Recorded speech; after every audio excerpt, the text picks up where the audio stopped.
Allez, salam. Donc, on va continuer notre série. Donc, on s'était arrêté au niveau de, dans le précédent, on s'était arrêté au niveau du tableau là, d'accord.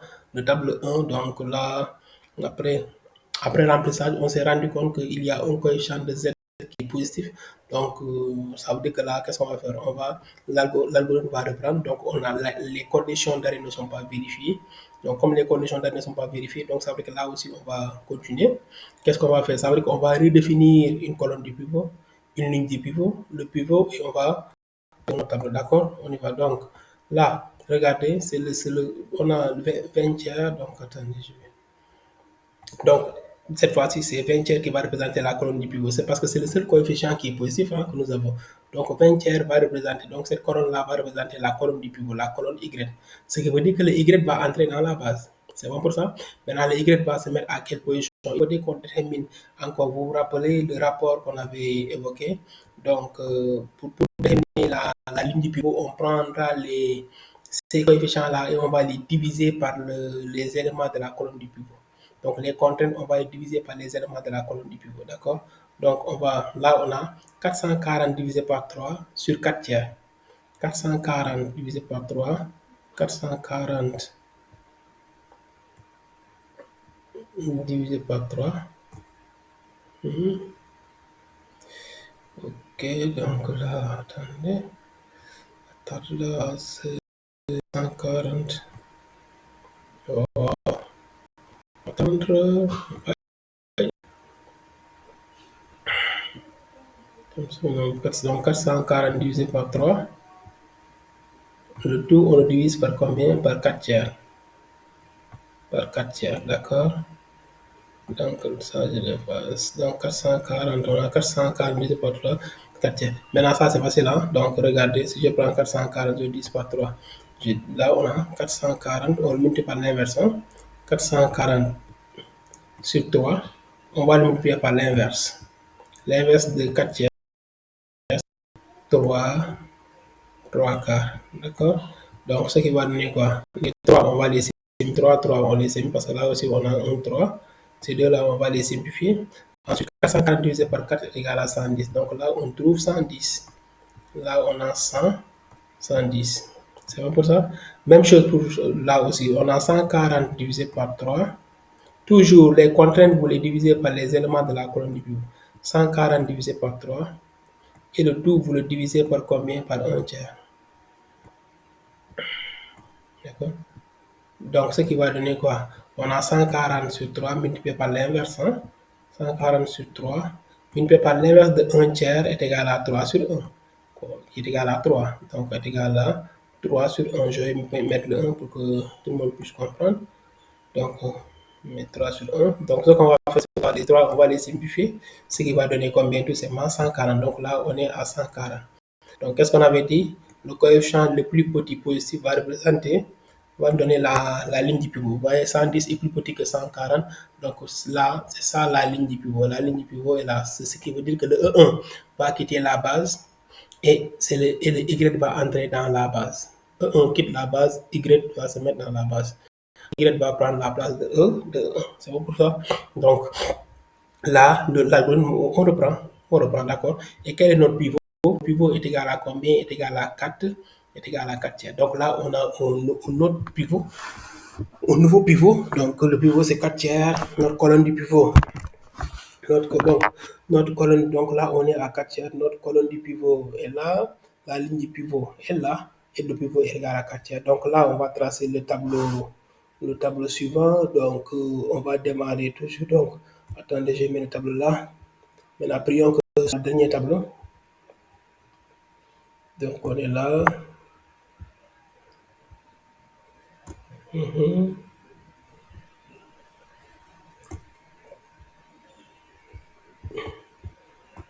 Donc, là aussi, une chose. Donc, on y va.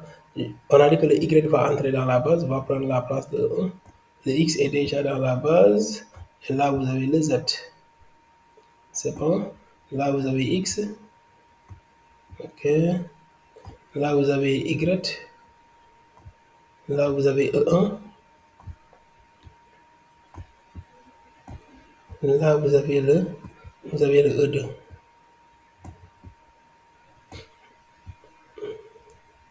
E2, et là, vous avez le B, c'est les contraintes et autres. D'accord? Les contraintes, oui. Pas les contraintes et autres, c'est les contraintes. D'accord? Ok, donc là, je vais effacer cette partie-là. Ok, ok, c'est bon. Allez, donc là, je vais le fermer. Allez, c'est bon. Maintenant, pour compléter, qu'est-ce qu'on va faire? Donc, on peut retourner, on peut coller là. Donc, on commence, qu'est-ce que je vous ai dit? On commence toujours par la ligne du pivot. Vous regardez la ligne du pivot, vous divisez tous les éléments de la ligne du pivot par le pivot pour mettre le pivot à 1. Tous les éléments, on les divise par le pivot. Le pivot, c'est 4 tiers. Donc, 0 divisé par 4 tiers est égal à 0. Là, on a aucun problème. Maintenant, 4 tiers divisé par 4 tiers est égal à 1. C'est bon? On continue. Donc,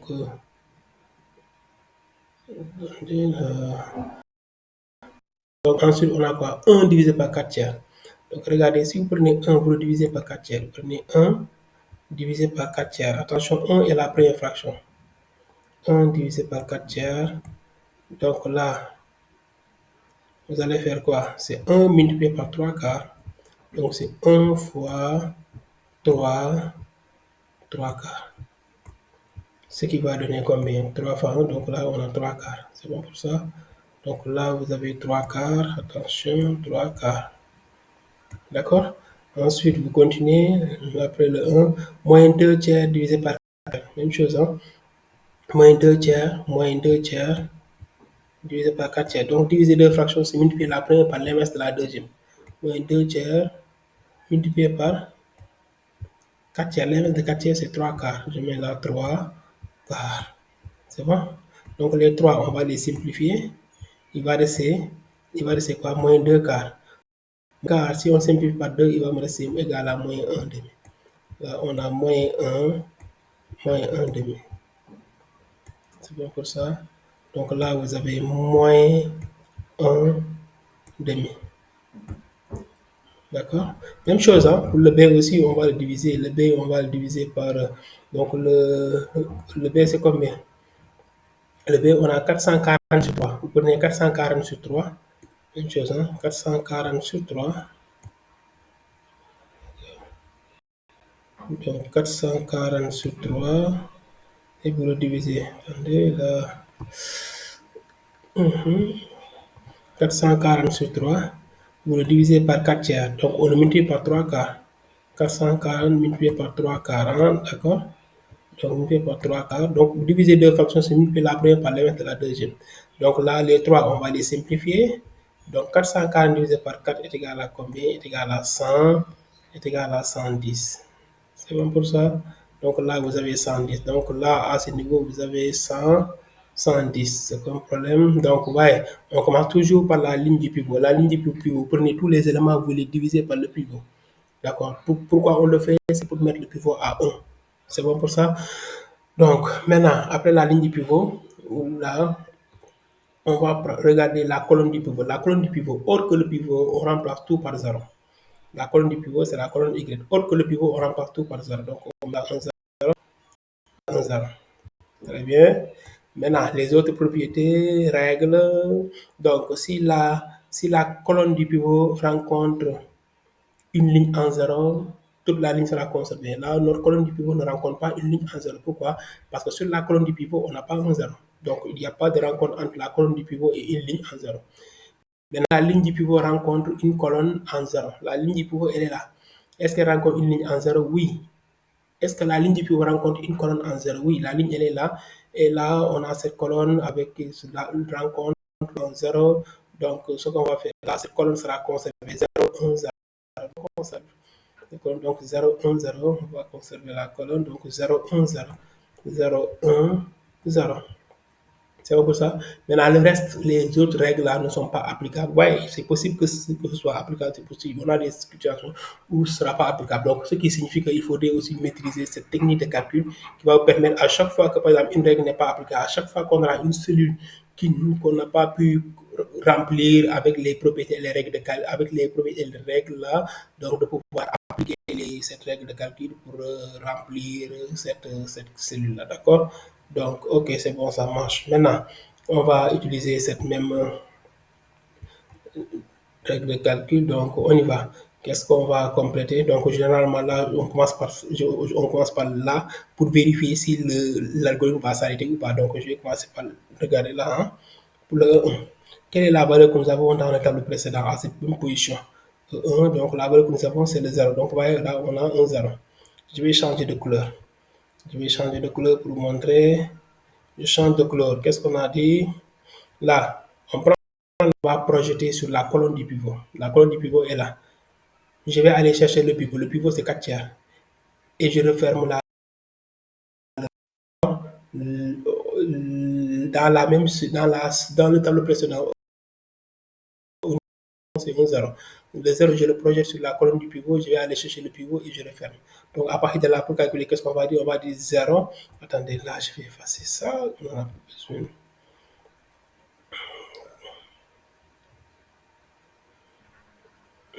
D'accord. Donc, on va dire c'est 0. Je mets là 0. 0 moins, qu'est-ce qu'on a? 0 moins 20 tiers. 20 tiers. 0 moins 20 tiers. Et je le divise par le pivot. Le pivot, c'est 4 tiers. 4 tiers. D'accord? Multiplié par 1. 0 moins 20 tiers divisé par 4 tiers fois 1. C'est bon pour ça? Donc là, si vous regardez très bien, je suis qu'on aura 1 moins. Maintenant, je vais tout simplement faire quoi? 20 tiers 20 tiers que je vais multiplier par l'inverse de 4 tiers, 20 tiers multiplié par 3 quarts. 20 tiers multiplié par 3 quarts, ce qui va nous donner quoi? Donc là, les 3, on va les simplifier. Donc moins 20 divisé par 4 est égal à moins 5. Donc là, on a la valeur moins 5. Donc vous voyez là, on a moins 5. Attention, 5. On y va. Maintenant pour le E2, à cette position, quelle est la valeur qu'on a? Là, on est à moins 25 tiers. Hein? Je vais changer de couleur. Possible de prendre couleur verte, c'est bon. Donc, vous voyez, je prends cette valeur que je vais projeter sur la colonne du pivot. On est là. Je vais aller chercher le pivot. Le pivot est là. Je referme la figure. On est là. C'est bon. Donc, moins 25 tiers. Je projette sur la colonne. Je tombe sur 20 tiers. Je vais aller chercher le pivot qui est égal à 4 tiers et je referme. Donc, pour calculer, je vais refaire la même chose. Hein. Donc, même chose, même raisonnement. 0, ainsi de suite, ainsi de suite. D'accord. Donc, là, je vérifie si le travail, je commence par les coefficients de Z pour, ça me permettra de savoir si le travail va s'arrêter, si l'algorithme va s'arrêter, si les conditions d'arrêt seront vérifiées ou pas. Automatiquement, je peux le faire pour ce tableau, d'accord? Donc, mais là, ce n'est pas obligatoire. Hein. On peut commencer par n'importe quel. Donc là, je prends, j'ai moins 25 tiers, moins 25 tiers. Donc, moins 25 tiers. Je mets là un moins, automatiquement j'ouvre une parenthèse. D'accord? Moins 25 tiers. Donc si on projette sur la colonne, on tombe sur 20 tiers, je mets là 20 tiers, que je vais diviser toujours par le pivot. 20 tiers, je le divise par le pivot. Le pivot c'est combien? C'est 4 tiers. 4 tiers. Et je vais le multiplier par la valeur là, sur laquelle nous tombons en refermant la figure, donc c'est moins 2 tiers. Multiplié par là, je mets ça. Ne mettez pas moins fois comme ça de manière 1. Donc là, vous mettez une parenthèse. D'accord. OK. Très bien. Donc là, si on calcule, on va regarder.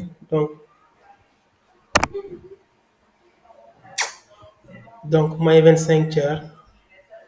Je mets là moins 25 tiers.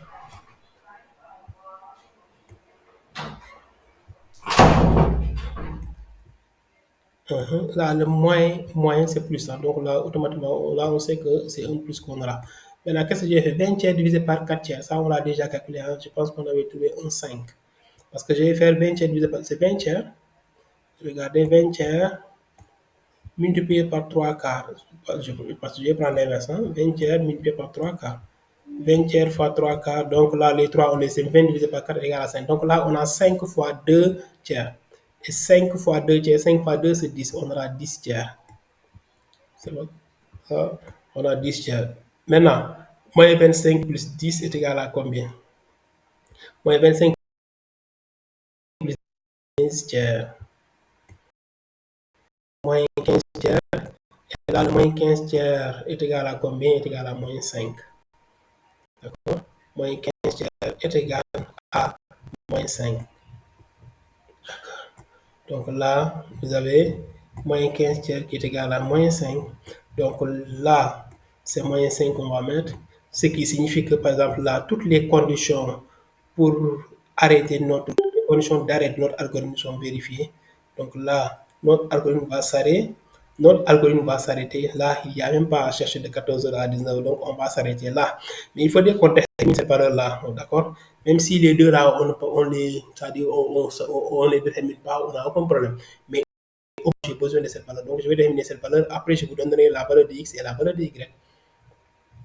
D'accord? Donc, là, on a 0, 0, moins 5, moins 5. Donc, l'algorithme va s'arrêter. Mais j'ai besoin de ça. Donc, on va aller voir une table précédente qui est là. Qu'est-ce qu'on a? On a 140. Hein? 140, je vais changer de couleur. On peut prendre cette couleur-là. Donc, 140, regardez, c'est ça, 140 qu'on projette sur la colonne du pivot. On le projette sur la colonne du pivot. On va aller chercher le pivot qui est là. D'accord? Après, on referme la figure. On est là. Ouais. Donc, on a 140 divisé par 3. Je vais effacer tout ça. Je vais mettre ça. Donc, on a 140 divisé par 3. Vous voyez que c'est élémentaire. Donc, je ferai tout pour que tout un chacun puisse comprendre cette méthode du simplex et les autres méthodes aussi concernant la résolution, concernant les recherches opérationnelles. Donc, je ferai, dès que je serai disponible, je vais faire encore d'autres pour permettre de mieux comprendre les choses, d'accord? Donc là, je prends 140, donc on est à 100, la valeur de départ c'est 140 sur 3. 140 sur 3, d'accord? Après, je mets un moyen là, j'ouvre une parenthèse. Là, si je projette sur la colonne du pivot, je tombe sur un tiers, donc je mets un tiers que je vais diviser par le pivot. Le pivot, c'est 4 tiers. D'accord? Ensuite, il faudra le multiplier par la valeur sur laquelle nous tombons en refermant la figure. C'est 440 tiers, multiplié par 440 tiers. Multiplié par 440 tiers. D'accord? Donc, là, c'est bon. Donc, un tiers, regardez, un tiers divisé par 4 tiers, c'est un tiers fois 3 quarts. Un tiers fois 3 quarts, l'inverse de 4 tiers, hein? Un tiers fois 3 quarts. D'accord? Les 3, on les simplifie, donc là, on aura un quart. Donc là, je vais trouver un quart. Donc j'aurai un quart maintenant. Un quart multiplié par 440 sur 3. Multiplié par 440 sur 3. J'espère que vous avez compris. Le un quart, où est-ce que j'ai trouvé le un quart? Le un quart, c'est ça qu'il a donné. Un quart fois 440 sur 3. Donc là, on peut simplifier 440 divisé par 4, c'est 110 sur 3. Donc on aura combien? On aura 140 sur 3. Les 140 là qui sont devant, 140 sur 3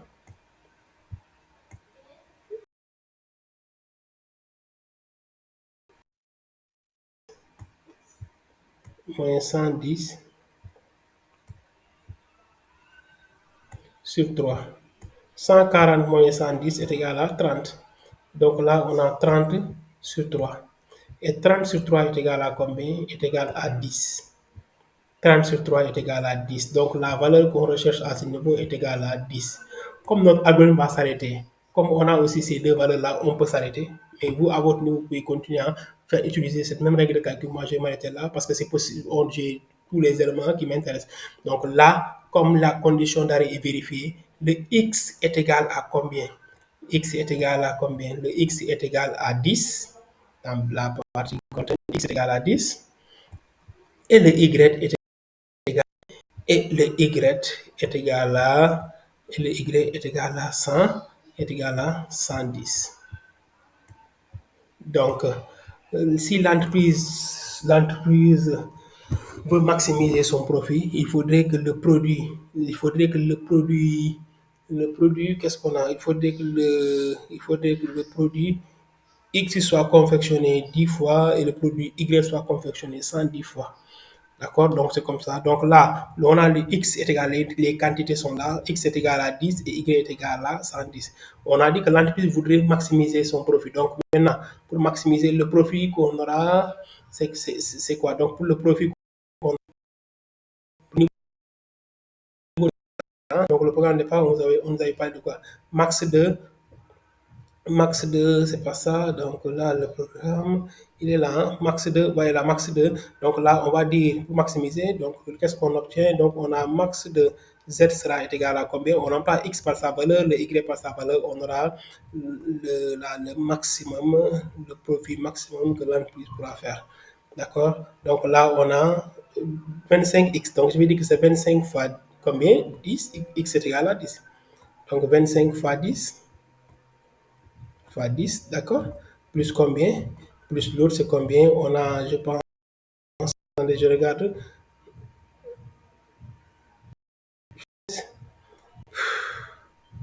Je pense bien que c'est 15 ans. Attendez, je pense que c'est 15 ans. Oui, 15Y, ok. 15Y, donc là, et là, on met 15 fois 110. 15 fois 110. 15 fois 110. C'est bon pour ça? Donc là, on aura combien? 25 fois 10, c'est 250. Et là, plus, maintenant là, c'est facile. Vous multipliez d'abord, vous laissez le 0, 15 fois 11, c'est 165, 5 plus 6, 5 plus 11, c'est 6, 165 et le 0, 1150. Donc c'est 1650. D'accord, prenez vos machines là. Hein. Donc maintenant, 1600, 650 plus 250, ça me donne 1900. Donc le profit maximum est égal à 1900. Donc l'entreprise pourra maximiser son profit en fabriquant 10 de type X, 10 de type là, le premier type, et 110 de le deuxième type, et le profit maximum, le profit sera maximisé à 1900. C'est bon pour ça. Donc ainsi prend fin la résolution du premier programme linéaire de la première activité. D'accord? Et j'espère que j'ai été vraiment à la hauteur, que là, ça vous permettra de comprendre les choses et de pouvoir s'en sortir. D'accord? Donc là, le X est égal à X est là, X est égal à 110, Y est égal à 110. Donc après, on s'arrête parce que les champs de Z sont strictement négatifs. Donc ça, c'est bon. Donc c'est bon. Là, on s'arrête. Donc les 1900, là, c'est ça qu'on retrouve à ce niveau. Si on avait continué les calculs aussi, là, on avait continué à calculer à ce niveau-là, on avait trouvé les 1900. Donc là, on a les 1900 francs, les 1900, d'accord? Donc c'est le profit maximum. Donc l'entreprise pourra maximiser son profit. Donc là, ça prend fin. Je vous dis à très bientôt pour la correction de l'activité 2. Allez, je vous adore. Que Dieu le Tout-Puissant veille sur vous tous. Allez, merci beaucoup. À très bientôt.